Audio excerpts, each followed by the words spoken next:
살다 보면 겉으로는 아무 일 없는 것처럼 보이는데 사실 모든 것이 바뀌고 있는 순간이 있습니다. 집도 그렇죠. 겉은 그대로인데 기초에 균열이 가기 시작하면 이미 그 집은 흔들리고 있는 겁니다.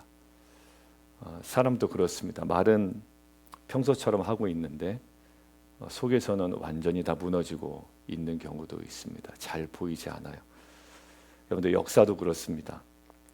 여러분들 저는 그 역사를 좋아해요. 그리고 구약 성경 공부할 때 이제 어느 순간에서부턴가 이제 역사서 중심으로 먼저 가죠. 창세기는 워낙 많이 들어서 오히려 나중에 정리하고 분열왕국 이후의 시대를 가지고 이제 성도님들이 좋아할 만한, 흥미로울 만한, 어려우는데 쉽네라고 느낄 만한 요소를 가지고 이제 합니다. 다 역사에 관한 내용이에요. 근데 이제 포커스를 두는 건 역사 가운데 하나님께서 어떻게 일하셨는가, 왕국의 변천 가운데 하나님께서 어떻게 붙들고 계셨는가 우리가 보죠. 여러분들 역사도 마찬가지입니다. 우리가 이제 성경에 나오는 사건도 그렇고요. 그렇지 않은 일반의 역사에서도 그렇고요. 그냥 단순한 그 당시에는 한 사건이었거든요. 그냥 우연한 사건처럼 보이는, 그리고 그냥 지나가는 사건처럼 보이는. 그런데 시간이 한참 지나고 나면 그 사건이 모든 것을 바꾼 날이었구나라는 것들을 알게 됩니다. 어떤 그 사건, 어떤 한 사람의 개입, 어떤 한 사람의 헌신, 그걸로 인한 그 사건이 정말 그 역사를 뒤흔드는, 어찌 보면 그 향방을 바꾸는 중요한 사건이었구나라는 것들을 알게 됩니다. 여러분들 우리 역사에서도 마찬가지죠. 윤봉길 의사, 그죠? 이런 것들 어떻게 보면 그 당시의 사람들의 마음을 흔드는, 어떻게 보면 역사의 또 새로운 방향을 트는 새로운 사건이었잖아요. 여러분들 오늘 본문이 바로 그렇습니다. 겉으로 보면 그냥 한 사람이 십자가에서 죽는 장면처럼 보이지만 마태는 아닙니다. 오늘 뭐라고 얘기하느냐면 세상이 흔들린 사건이다라고 이야기합니다.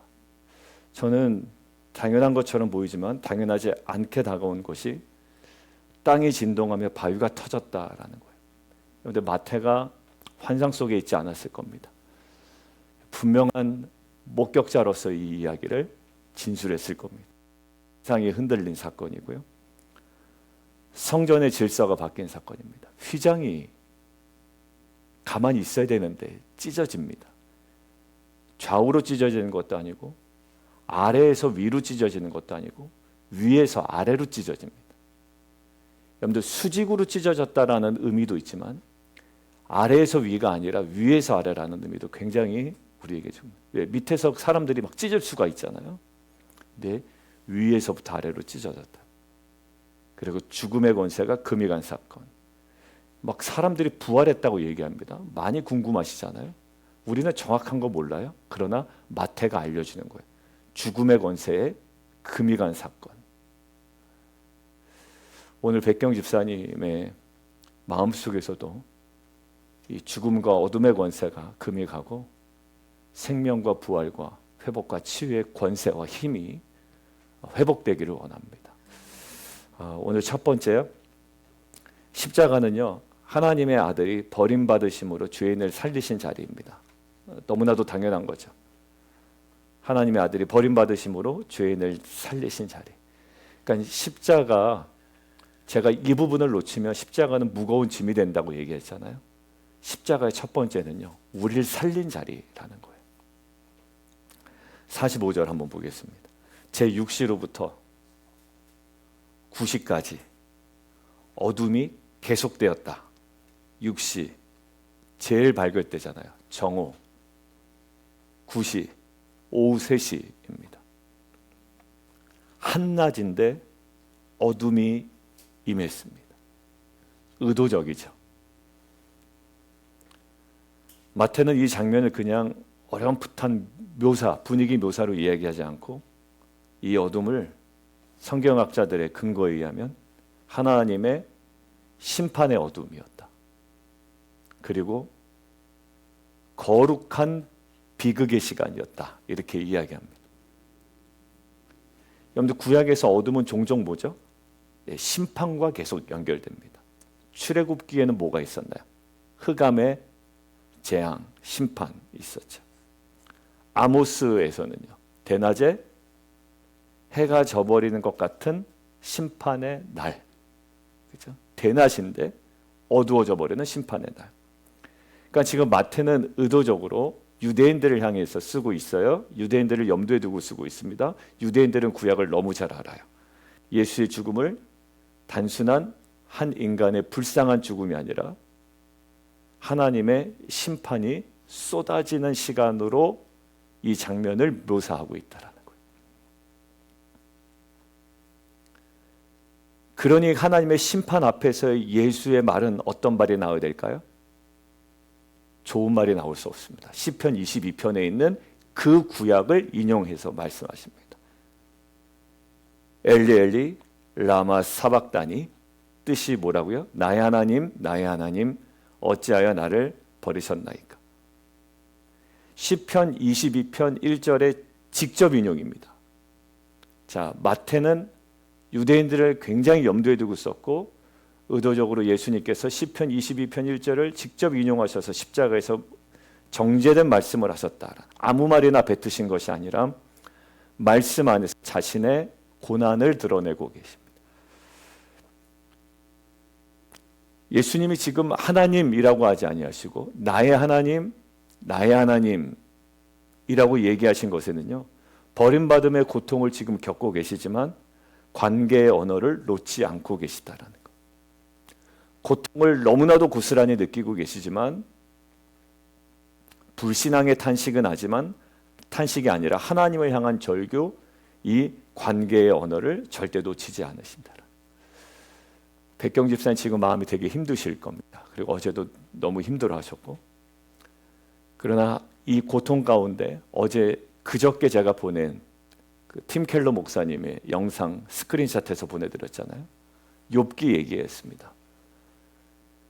그 고통 가운데 있을 때 팀 켈러 목사님이 한 얘기예요. 욥기에서 그 하나님 앞을 향했다라는 거예요. 욥은 하나님 앞을 향했다. 지금 나의 하나님, 나의 하나님. 칼슨 결국 이 장면을 뭐라면 절망의 포기가 아니라 실제적 버림받은 고통을 담은 신앙의 탄식으로 봅니다. 실제적으로 버림받았어요. 그리고 고통을 담고 있죠. 그런데 신앙의 탄식이라는 거예요. 여러분들 결국 예수님 어떤 자리예요? 지금 보면 진짜로 버림받은 자리로 들어가셨다라는 겁니다. 누구 이제? 우리의 죄의 자리로 들어가셨다는 거고 우리의 심판의 자리로 들어가셨다는 거예요. 그러니까 느낌으로 다가가신 거 아니라 그때 정말 심판의 자리로 들어가신 거예요. 우리가 받아야 할 하나님과의 그 단절의 자리를 주님께서 대신 받으신 겁니다. 십자가가 그런 자리예요. 저와 여러분을 위하여 그 자리로 깊이 들어가신 겁니다. 여러분들 이 장면을 우리 가운데 구약에 이미 보여준 장면이 하나 있습니다. 어디냐면 아브라함과 이삭의 이야기입니다. 창세기 22장에서 아브라함은요, 사랑하는 아들 이삭을 바치라는 명령을 받죠. 끝까지 갑니다. 근데 마지막 순간에 하나님은 순양을 준비하시죠. 이삭이 죽지 않아도 됐습니다. 대신 뭐에? 양이 있었습니다. 갈보리에서는 어때요 지금? 이번에는 아버지께서 독자를 내어주십니다. 그 자리에 다른 양이 없습니다. 왜요? 예수님이 세상 죄를 지고 가는 어린 양이시기 때문입니다. 하나님께서 미리 예비하셨던 그 모리아산의 그 양이 바로 예수님이셨기 때문에 죽어야만 했던 이삭이 죽지 아니하고 살아났습니다. 여러분들 십자가는 뭐냐면 우리가 있어야 할 자리에 주님이 서신 자리입니다. 저와 여러분이 고통당하고 어려워할 자리에 주님께서 서셨던 자리입니다. 그리고 더 중요한 건 하나님께서 저와 여러분을 위하여 준비하셨다라는 겁니다. 아브라함을 위하여 어린 양을 준비하신 거죠. 여러분들 50절에 예수께서 다시 크게 소리 지르시고 영혼이 떠났다라고 하는 건데요. 이것은 기력에 대해서 돌아가셨다라는 것이 아니고 영혼이 뭐예요? 떠나셨다라는 거죠. 동사가 능동입니다. 수동이 아니에요. 어쩔 수 없이 겨우겨우 다른 사람들에 의해서 하기 싫어 죽겠는데 간 게 아니라요. 때가 되자 떠나셨습니다. 왜 죽으셨을까요? 저와 여러분을 위해서.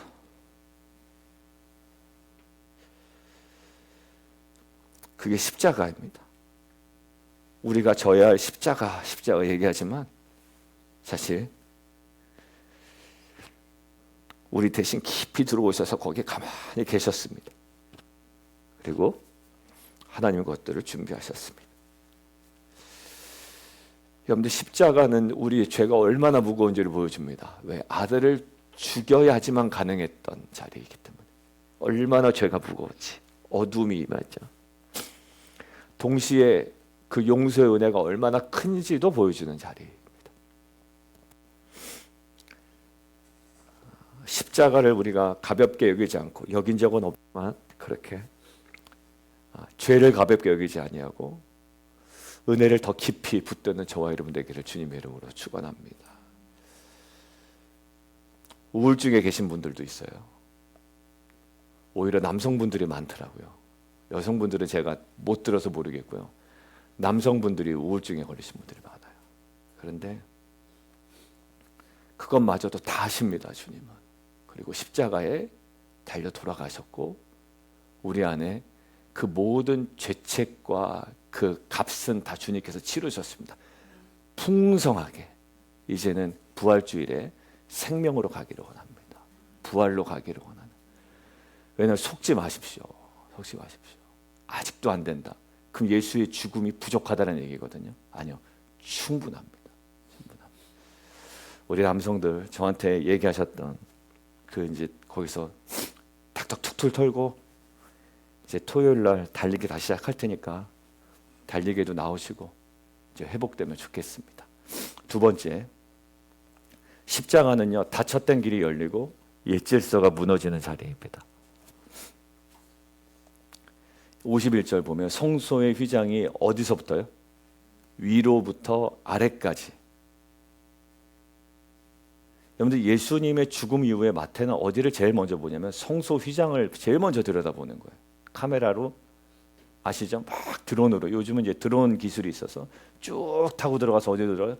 성소 휘장 안으로 쑥 들어갑니다. 사람이 못 들어가니까. 근데 거기에 뭐예요? 갑자기 위에서 아래로 찢어졌다. 땅이 진동하여 바위가 터졌다. 가장 먼저 성소 휘장을 바랍니다. 왜냐하면 예수님의 죽음이 단순히 개인의 죽음이 아니라 하나님께 나아가는 질서를 바꾼 사건이기 때문에 제일 먼저는 하나님께 나아가는 질서를 완전히 바꾼 사건입니다. 한계입니다. 한계. 휘장은 한계. 여기까지예요. 여기까지. 하나님과 죄인 사이를 가르는 상징적 경계 한계. 아무나 들어갈 수 없는 자리. 죄인이 함부로 들어갈 수 없는 자리. 들어가서도 안 되는 자리. 우리가 그리고 그 한계를 인정할 수밖에 없었어요. 그 전까지는. 그런데 표현이 중요하죠. 하늘에서부터 위로부터 아래까지 찢어졌습니다. 하나님이 찢어버리신 겁니다. 두 가지를 봅니다. 복음주의학자. 옛 질서의 종말입니다. 끝난 거예요. 그 한계가 끝난 겁니다. 두 번째, 한계가 끝났으니 새 길이 열렸습니다. 오늘 다른 복음서 비슷한 본문이기 때문에 이 비슷한 얘기가 좀 될 것 같아요. 새 길이 열렸습니다. 그래서 오늘 제목이 십자가에서 열린 길입니다.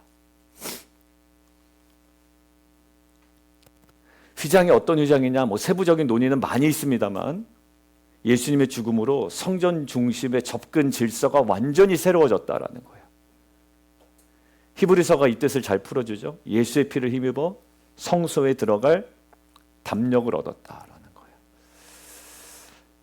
이제는 예수의 피가 아니라 짐승의 피가 아니라 예수의 피로 열리는 길입니다. 여러분들, 그리고 죽음 앞에 자연도 반응합니다. 땅이 진동하고 바위가 터져요. 여러분들 출애굽기 19장에 보면 하나님이 시내산에 강림하실 때 그 모세를 통하여 출애굽기에 뭐라고 적혔냐면 산이 크게 진동합니다. 하나님의 거룩한 임재 때문에 그렇습니다. 여러분들 저는 의학적인 질서가 있지만 우리 백경 집사님의 그 육체 가운데 하나님의 새로운 질서가 임하기를 원하고요. 새로운 통치가 임하기를 원합니다. 아무것도 결정된 거 없어요. 뭐 의사가 시한부 얘기한 것도 아니고 근데 막 어제 얘기를 하는 게 그냥 너무 마음이 어려우니까 그렇게 얘기를 했겠죠. 근데 아무런 얘기 없었습니다. 그래서 하나님의 임재 앞에 기존의 질서가 바뀌고 땅이 진동하는 것처럼 그리고 사도행전 4장에 뭐였죠? 그들이 모여서 함께 기도할 때 모인 곳이 진동하더니 성령이 충만하여 담대히 하나님의 말씀을 전했다. 모인 곳이 진동했다는 것은요. 기존의 질서가 뒤흔들렸다라는 거거든요.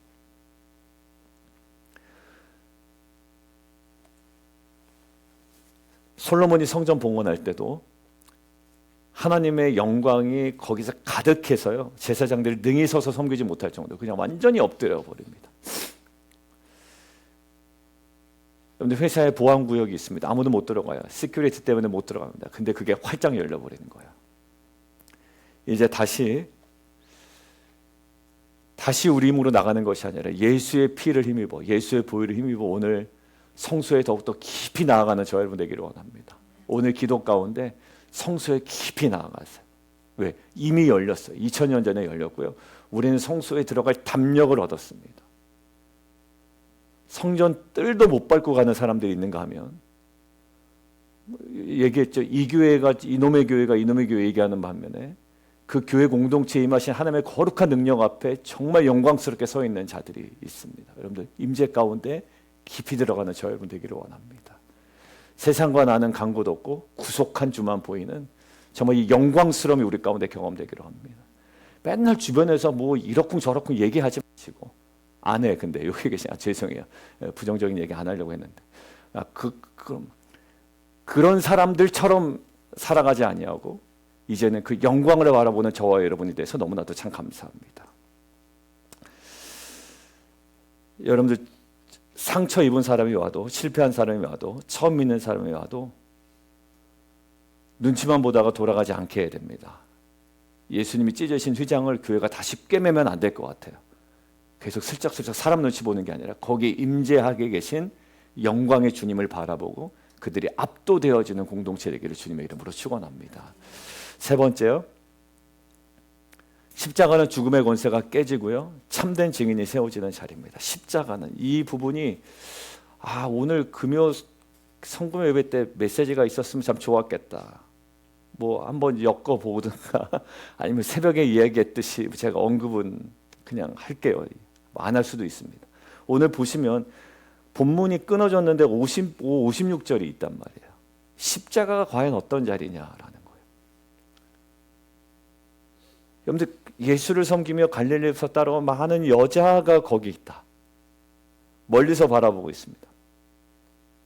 막달라 마리아와 야고보와 요셉의 어머니와 마리아와 세베대 아들의 어머니도 다 여자들 갑자기.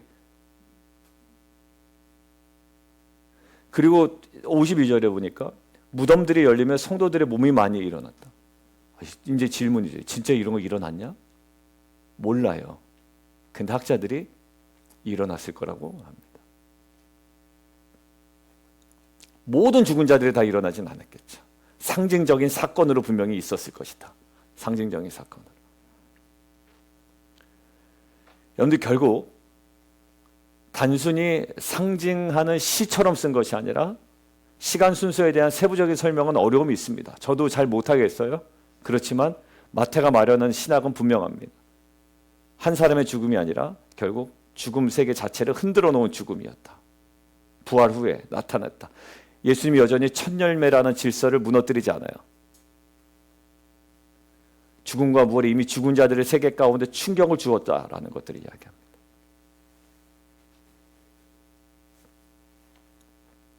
예수의 부활 후에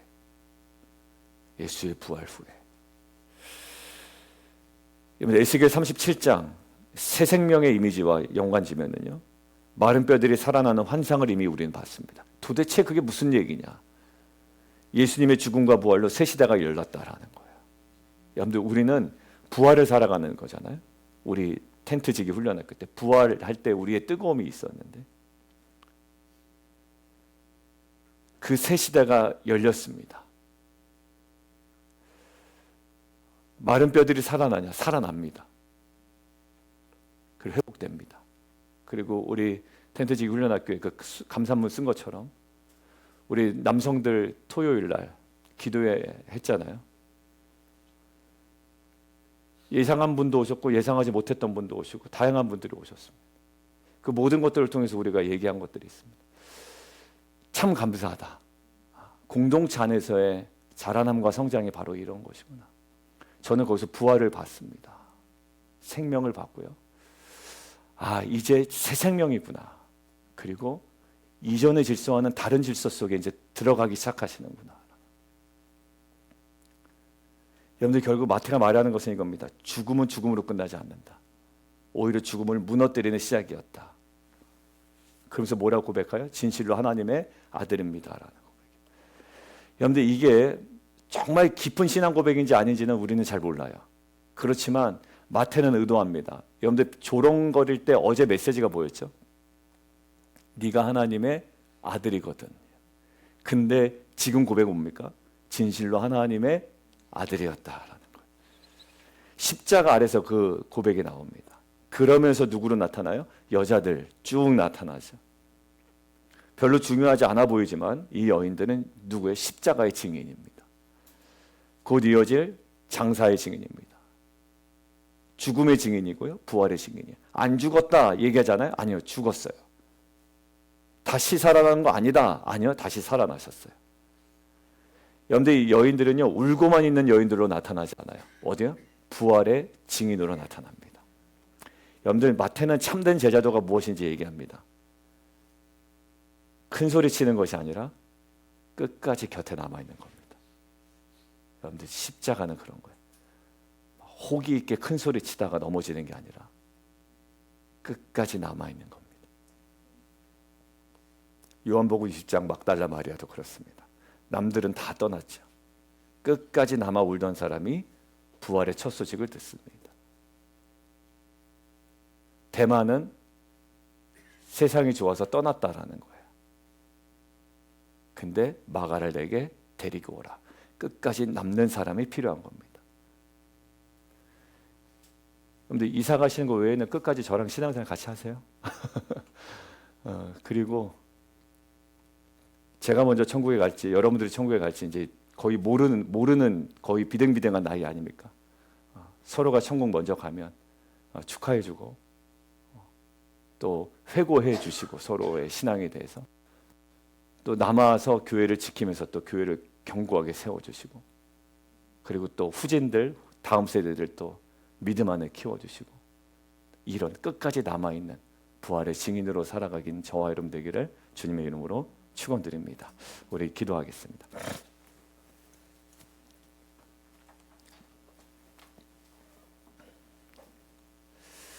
우리 교회가요 십자가를 중심에 두는 교회가 되기를 원합니다. 우리의 죄가 얼마나 지독했는지를 알아가는 것이고요.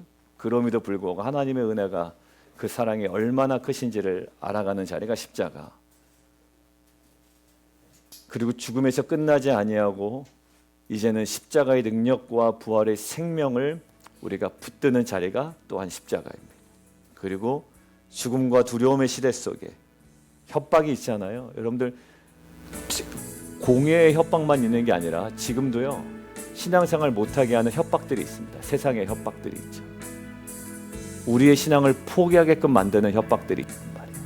세상의 메시지, 그러한 가치들, 또한 그 사람들의 종용, 그 많은 회사의 분위기. 그렇지만 죽음과의 두려움의 시대 속에서 부활의 증인으로서 사명을 놓치지 않는 교회가 되기를 원합니다.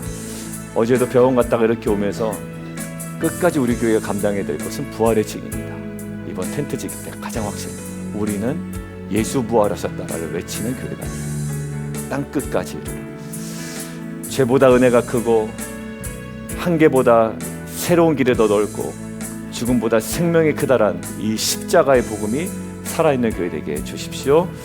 이 시간 주님을 한번 부르고 함께 좀 기도하며 나아가도록 하겠습니다. 주님을 한번 부르고 기도합니다. 주여